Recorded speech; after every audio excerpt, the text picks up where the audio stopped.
ભાવનગર શહેરના વડવા દેવજી ભગતની ધર્મશાળા પાછળ રહેતા બેલીમભાઈ સલીમભાઈ અને વસીમભાઈ સૈયદ ઉપર હુમલો વાહન મૂકવા બાબતે બોલાચાલી બાદ થયો હતો। ઘર પાસે વાહન મૂકવા બાબતે 4 શખ્સો દ્વારા માર માર્યો હોવાનું સામે આવ્યું છે। ભાવનગરના વડવા દેવજી ભગત ધર્મશાળા પાછળ વાહન મૂકનાર બેલીમભાઈ અને વસીમભાઈ ઉપર ત્યાં રહેતા સમીર મહેબૂબભાઈ પઠાણ, દિલાભાઈ પઠાણ, અશરફ દિલાભાઈ પઠાણ, હુસેન સલીમભાઈ પઠાણ દ્વારા બોલાચાલી બાદ માર માર્યો હોવાના આક્ષેપ સાથેની ઘટના સામે આવી છે। જો કે ઇજાગ્રસ્ત બેલીમભાઈ અને વસીમભાઈને સરટી હોસ્પિટલ ખાતે સારવારમાં ખસેડવામાં આવ્યા હતા।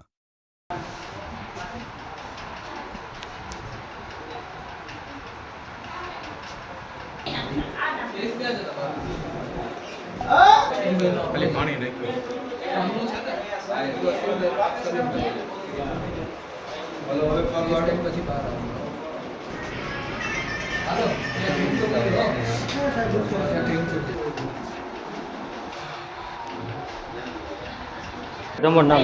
વસીમ સૈયદ। કઈ જગ્યાએ રહેવાનું? અહીંયા વિજય બેકરી પાસે કઈ બાબતે ઝઘડો થયો? અહીંયા ગાડી રાખવા બાબતે કાલે સાંજે ને રાતે એ લોકોએ ઘા કરી લીધો હતો। અત્યારે પાછી બધા ભેગા થઈ હથિયાર લઈને મારામારી શરૂ કરી।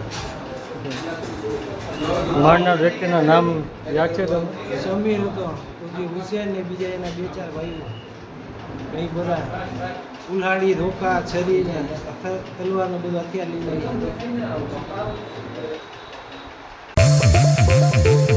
આવ્યા।